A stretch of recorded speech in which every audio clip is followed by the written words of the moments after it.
Hello everyone and welcome. This is a new series where we discuss nutrition, especially nutrition for patients who have diabetes. In this episode, I will talk about the starch and what it means for patients with diabetes and how we can make better choices. We will use this plate method frequently in our discussion. It's a good guideline on how to eat a healthy meal. On the left side, you will notice a list of non-starchy vegetables, which needs to be at least half of the plate. On the left side, you have 1/4 for protein and 1/4 for starch. What is starch? It is the group of food items that breaks down into glucose when you eat them and raise the blood glucose level. Now, that doesn't mean we have to avoid them completely, but we have to be very careful in our selection. So the first step is to familiarize ourselves with what counts as a starch. Then we need to eat one option, one portion, and dark starch option. What to do and how to do that, I'm going to discuss it in detail in the next slide.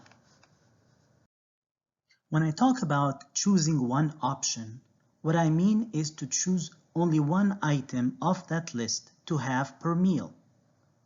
A lot of people make the mistake of limiting each option that they get to no more than the size of a cup, which is a good thing, but then combine several options of starches in one meal, and that raises the amount of carbohydrates in that meal substantially.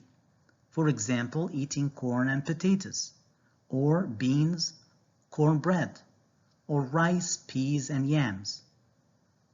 You get the idea.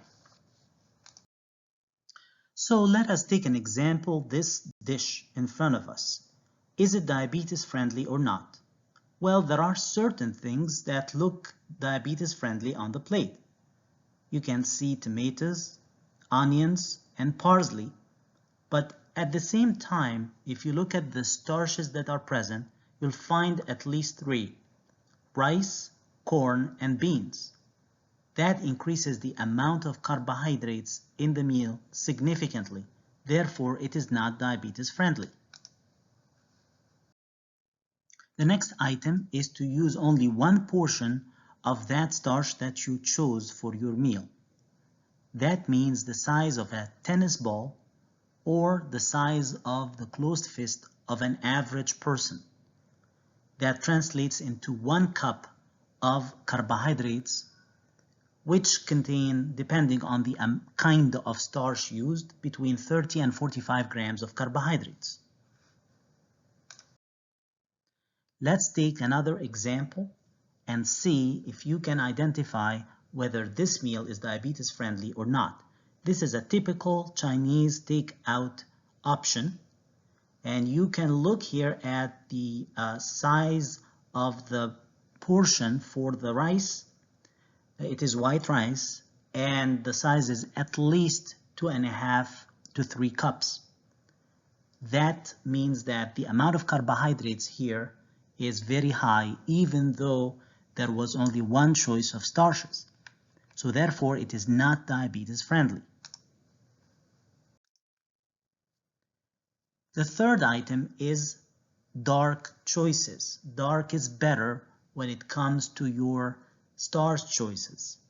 That is, for example, using sweet potatoes instead of white potatoes, using peas or beans better than white rice or noodles, and using dark grains, for example, brown rice, buckwheat, instead of white rice. Here is an example of healthy whole grains.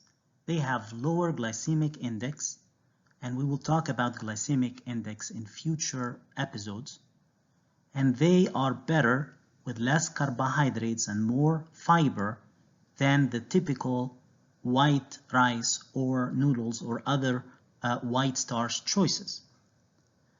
A lot of people have currently concerns about wheat and whole wheat. And we'll talk also about that in view of celiac disease and gluten sensitivity in future episodes. But for now, I want you to know what these options are, because in general, they are much better for a patient with diabetes than the white counterparts. Remember that buckwheat is not actually derived from wheat, but it is a grain that has nothing to do with wheat, so it is okay to have it for people who have celiac disease.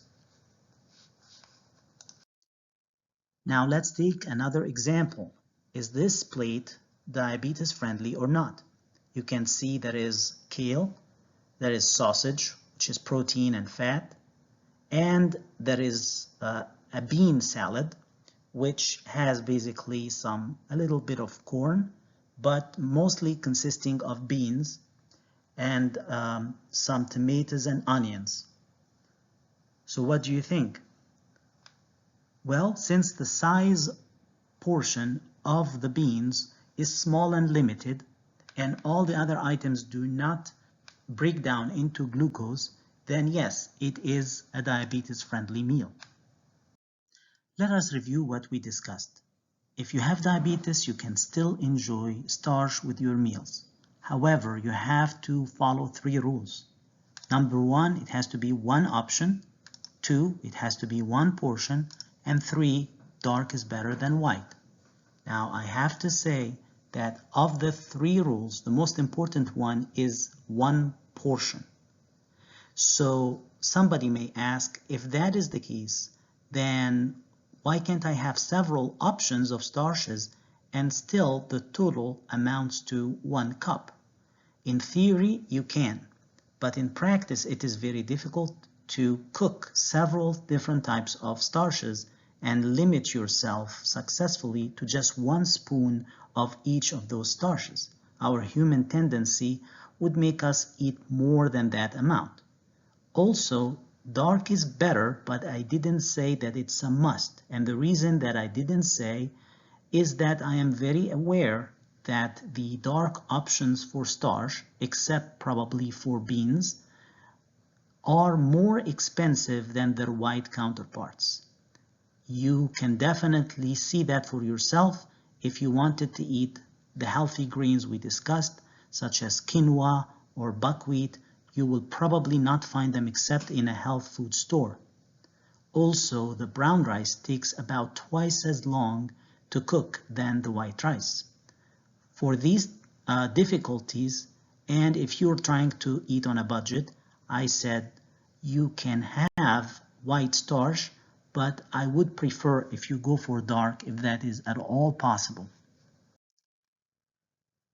Now let us test our knowledge with what we just saw and see if we can successfully identify which plates are diabetes friendly and which plates are not. We will see a few options here, and you need to decide before you see the answer whether this is a diabetes friendly dish or not. I will leave the picture of the dish for about 3 seconds, but if you need more time, please hit the pause button. So even though this plate has some healthy items such as the basil leaves, but the most common or the biggest ingredient here is the pasta. And even though it is one option of starch, it is a very large option of starch. So I will say that no, it is not diabetes friendly. How about this? Well, on this plate you see there is baked chicken. There are some vegetable options such as Brussels sprouts and carrots and onions, but at the same time you have some potatoes. White potatoes are present here. Even though there are starches in this plate, it's a small portion of starch. So this meal would be healthy from the diabetes standpoint. How about this plate? The main ingredient here is rice with peas, and both are starches. So no, I would say this is not diabetes friendly. It has a lot of carbohydrates. How about this plate? Well, this is not carb-free, but it is a healthy plate for patients with diabetes. The reason it is not carb-free is because it has lima beans. But at the same time, the amount of beans is small. Beans is a good selection of a portion of starch. And you have kale with nuts, and these do not raise the blood sugar. So I would say yes, this is diabetes friendly. Let's see this one. Now this is a typical plate that you can find in some restaurants or you can eat at home. At first glance you may say, well, it has some greens here, colored greens, so it must be good. But when you look at the other ingredients on the plate, you'll find that there are 4 options of starch.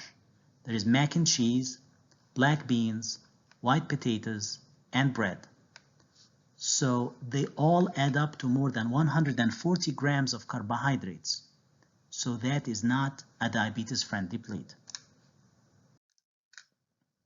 How about this one?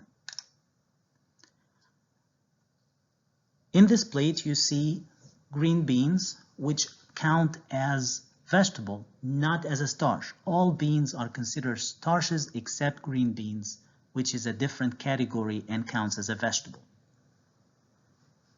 Shrimp is mostly protein, and there is rice that has green peas in it, so that's a carbohydrate, but it seems that the portion of carbohydrate is less than a cup, and therefore it would be considered diabetes friendly.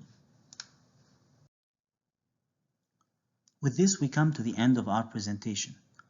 Please remember to have one option, one portion, dark starch with your meal. Please subscribe, like, and share. Thank you.